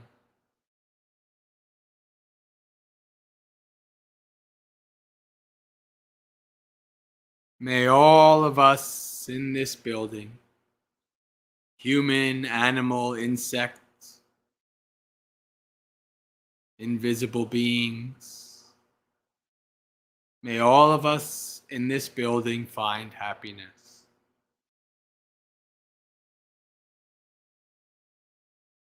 May all of us find peace.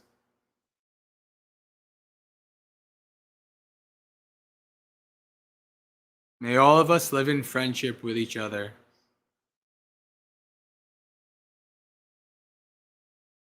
May all of us find release from suffering.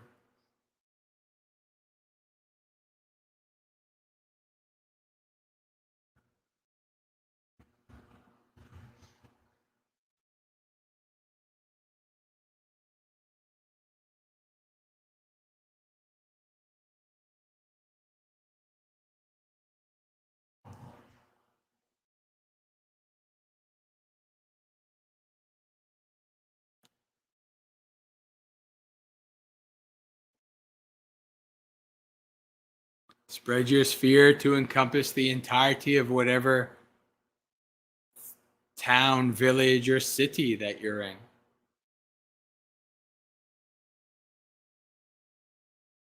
thousands, millions of beings, humans, animals, insects,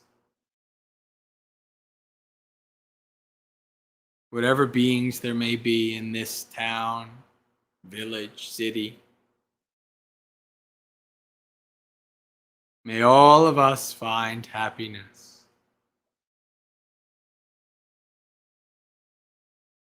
May all of us find peace.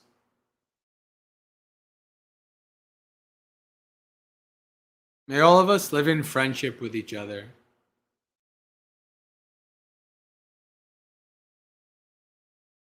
May all of us find release from suffering.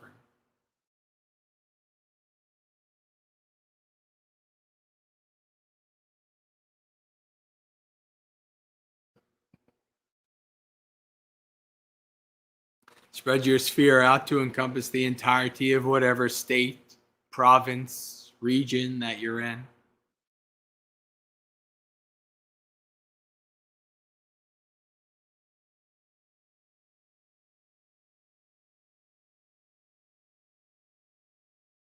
May all of us in this state, province, or region find happiness.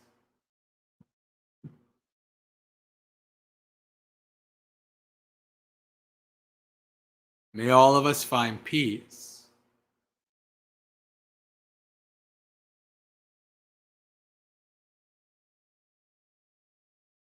May all of us live in friendship with each other.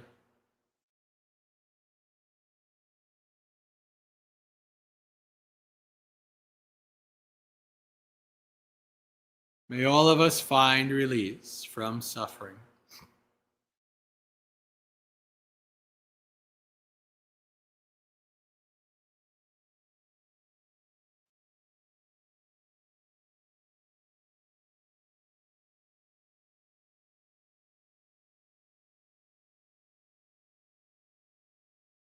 Spread your sphere to encompass whatever country that you're in.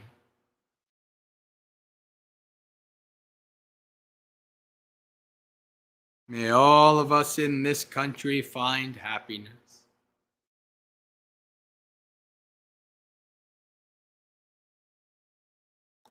May all of us find peace.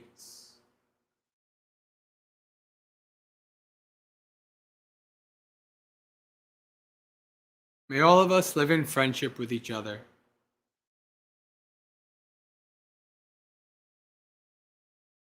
May all of us find release from suffering.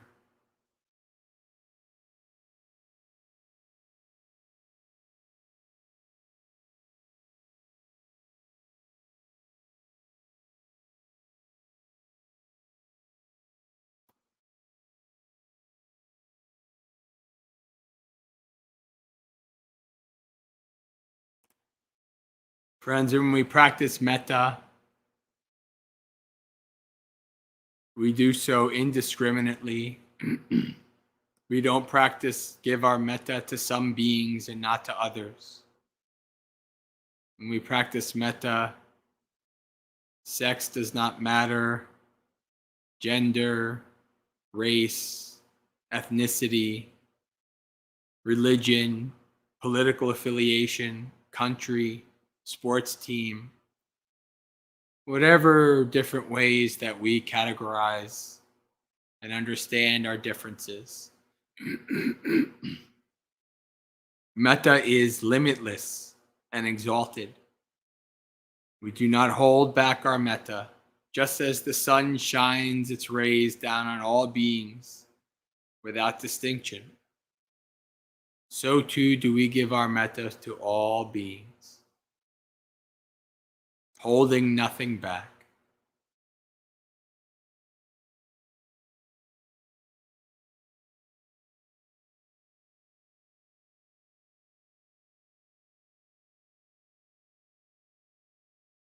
Spread your sphere to encompass the entirety of this earth, our home planet, filled with trillions of beings. Beings on the land, beings in the sea, beings in the air. Trillions of beings going about their lives,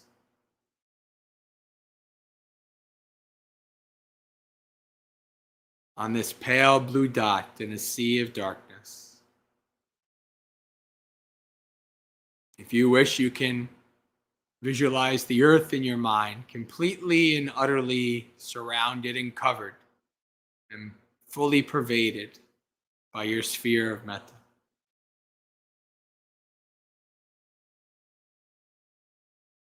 May all of us on this planet Earth find happiness.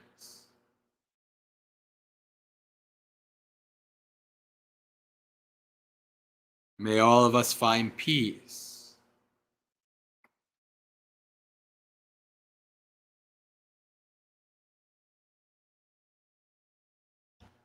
May all of us live in friendship with each other.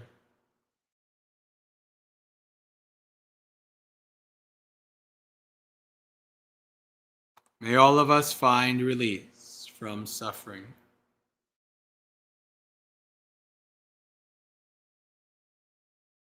Friends, metta is not magic. We don't really believe that all beings on the earth will hold hands and sing songs and be at peace and be friendly with each other. This is not the nature of a samsaric place with beings with greed, hatred, and delusion. There's no utopian visions here. But even still, we can wish that beings sincerely and honestly find what is good and do what is good in this life or in the life to come.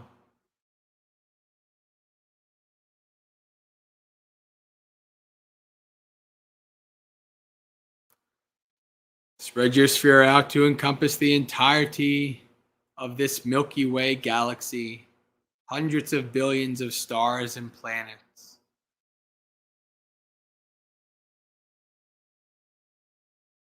Who knows how many beings, wherever they may be.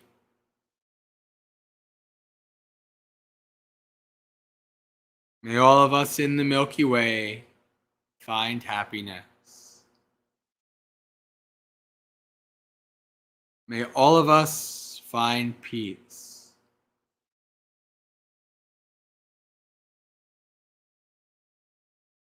May all of us live in friendship with each other.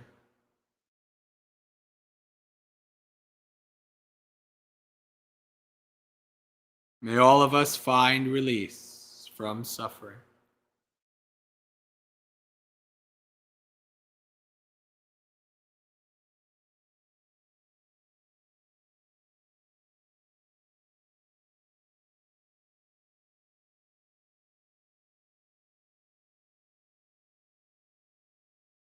Now spread your sphere out into the cosmos, into the universe and beyond.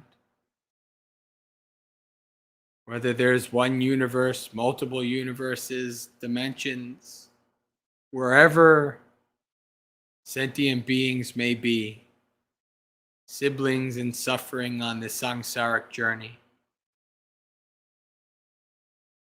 Encompass all beings anywhere with your sphere of metta. May all of us, siblings in suffering, find happiness. May all of us find peace. May all of us live in friendship with each other.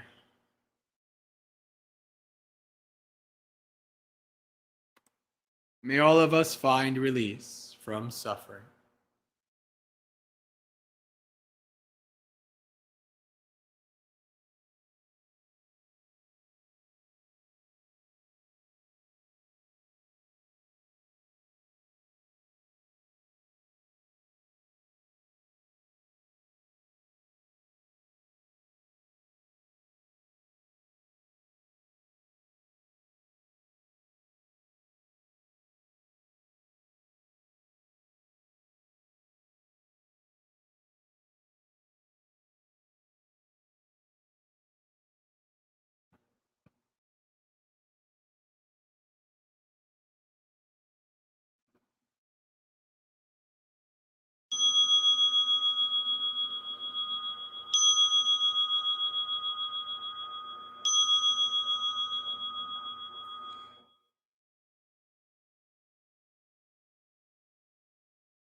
Come back through the cosmos to the earth,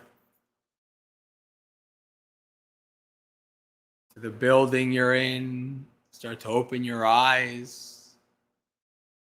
Acquaint yourself with your surroundings once more.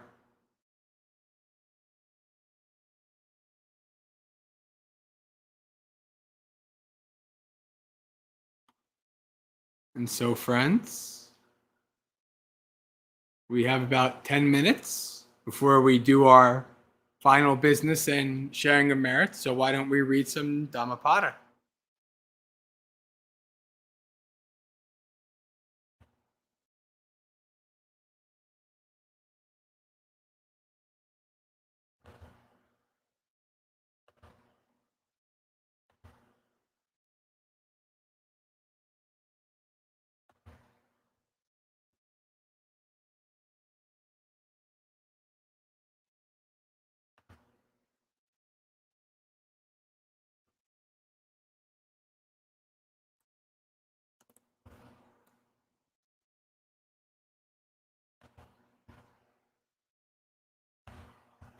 Let's do the Papa Vaga. And no, it's not about fathers. It's about evil.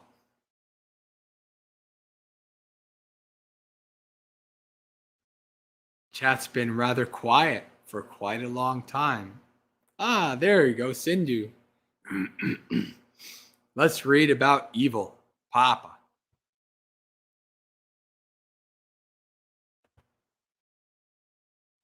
Hasten to do good. Restrain your mind from evil. He who is slow in doing good, his mind delights in evil.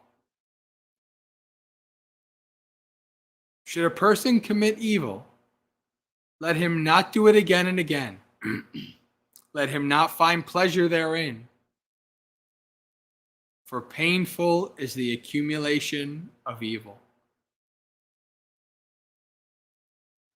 Should a person do good, let him do it again and again. Let him find pleasure therein, for blissful is the accumulation of good.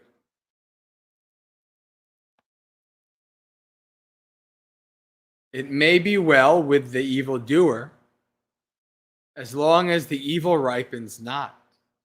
But when it does ripen, then the evildoer sees the painful results of his past deeds.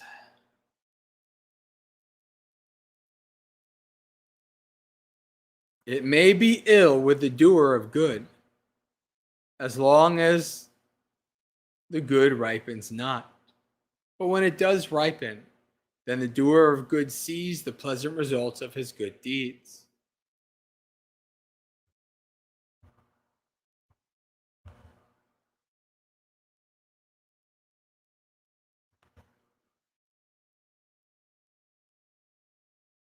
Think not lightly of evil, saying, "It will not come to me." Drop by drop is the water pot filled.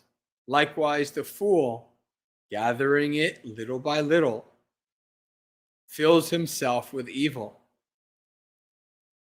Think not lightly of good, saying, "It will not come to me." Drop by drop is the water pot filled. Likewise, the wise man, gathering it little by little, fills himself with good. Just as a trader with a small escort and great wealth would avoid a perilous route, or just as one desiring to live avoids poison, even so should one shun evil. If on the hand there is no wound, one may carry even poison in it. Poison does not affect one who is free from wounds. For him who does no evil, there is no ill. Like a fine dust thrown against the wind, evil falls back upon that fool who offends an inoffensive, pure, and guiltless man. Some are born in the womb. The wicked are born in hell. The devout go to heaven. The stainless pass into Nibbana. Neither in the sky nor in the middle ocean, nor by entering into mountain clefts, nowhere in the world is there a place where one may escape from the results of evil deeds. It's important to know. You can't go somewhere to escape anything. That's not how it works, because it comes with you. Neither in the sky nor in the mid-ocean, nor by entering into mountain clefts. Nowhere in the world is there a place where one will not be overcome by death. Very wise, important teachings there.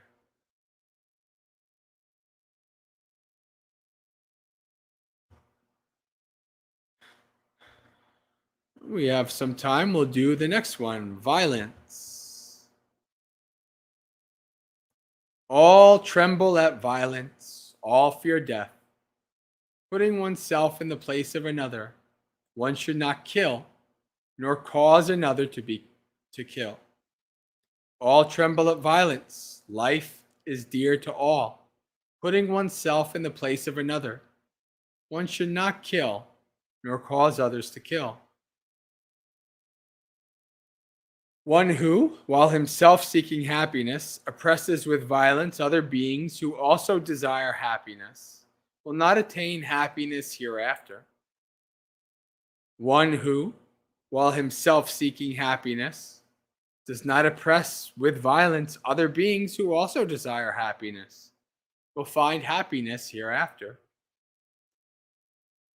Speak not harshly to anyone, for those thus spoken to might retort. Indeed, angry speech hurts, and retaliation may overtake you. If, like a broken gong, you silence yourself, you have approached nibbana, for vindictiveness is no longer in you. Just as a cowherd drives the cattle to pasture with staff, so do old age and death drive the life force of beings from existence to existence. When the fool commits evil deeds, he does not realize their evil nature. The witless man is tormented by his own deeds, like one burnt by fire.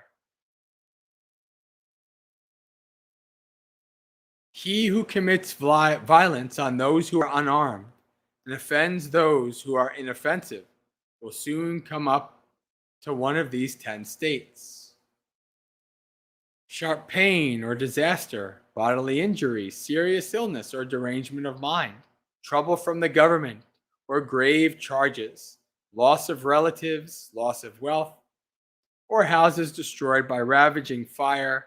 Upon dissolution of the body, the ignorant man is born in hell, neither by going about naked, nor matted locks, dreadlocks, nor filth, nor fasting, nor lying on the ground, nor smearing oneself with ashes and dusts, nor sitting on the heels in penance, can purify a mortal who has not overcome doubt. Even though he be well attired, yet if he is poised, calm, controlled, and established in the holy life, having set aside violence towards all beings, he truly is a holy man, a renunciant, a monk. Only rarely is there a man in this world who, restrained by modesty, avoids reproach, as a thoroughbred horse avoids the whip. Like a thoroughbred horse touched by the whip, be strenuous, be filled with spiritual yearning. By faith in moral purity, by effort in meditation, by investigating of the truth, by being rich in knowledge and virtue, and by being mindful, destroy this unlimited suffering. Irrigators regulate waters, fletchers straighten shafts, carpenters shape wood, the good control themselves. All right.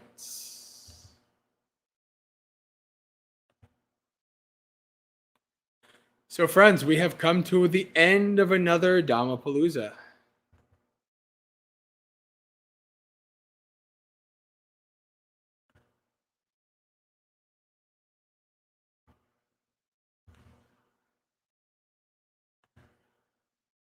All right. So, friends, some business first. Firstly, if you'd like to be to see more things from Maggasekha and myself, you can go to maggasekha.org. The ticker on the bottom prints that out for you. Bhante Tahn Pamutto's website is upavana.org. That is also on the screen right now. You can go to both of those. So if you'd like to keep abreast of what's going on the website, on the top right, you can put your email in there and you will get an email anytime I post something on the website. You could also do the same on YouTube or maybe Facebook. I don't know. Facebook, it's my profile, so probably not.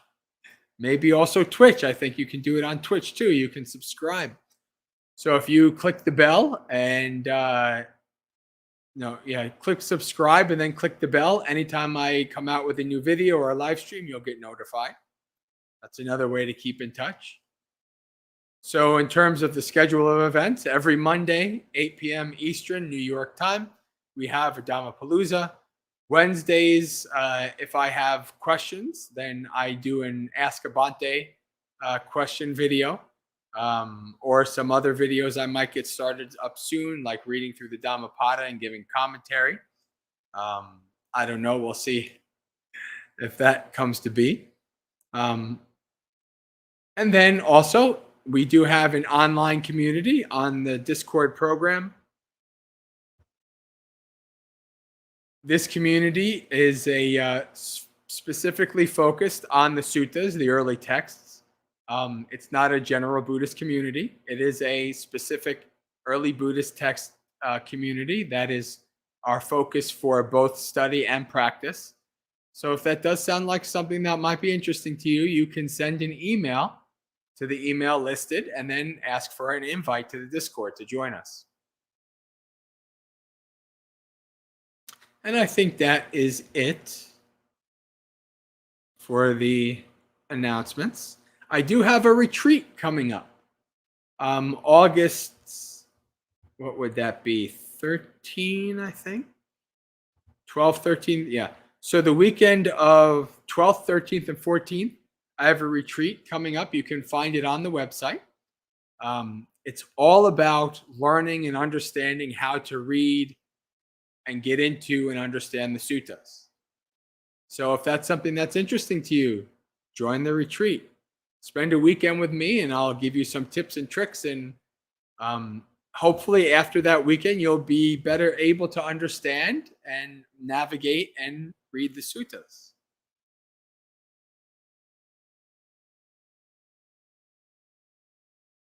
And so I think that's it. Let's do our sharing of merits.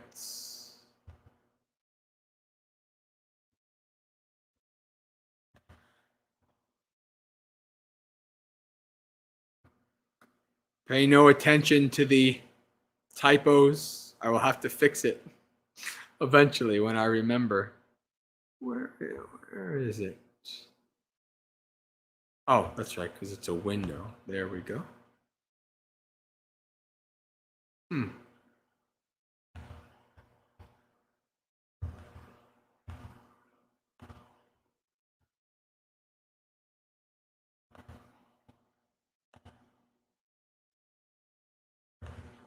Interesting. It's not working. Oh well. Dukkha patta chani dukkha, bhaya patta chani bhaya, soka patta chani soka, hantu sabbe pipaniyo, etavata cha mehi sampatang punya sampatang, sabbe deva anumodantu sabba sanpatti siddhya, akasatta cha bhumata deva naga mahidika, punyang tang anumoditva charang rakantu sasanam. May the suffering ones be suffering free, and the fear-struck fearless be. May the grieving shed all grief, and may all beings find relief. May all beings share in this merit for the acquisition of all kinds of happiness. May beings inhabiting space and earth, devas, nagas, and yakas of mighty power, share in this dispensation, share in this merit of ours. May they long protect the Buddha's dispensation. Sadhu, sadhu, sadhu. All right, friends, we come to the end of another Dhammapalooza. Until next time, Sukhi Hoti, may you be happy and at ease. May you have a spiritually successful and peaceful practice until we meet again. Have a good week.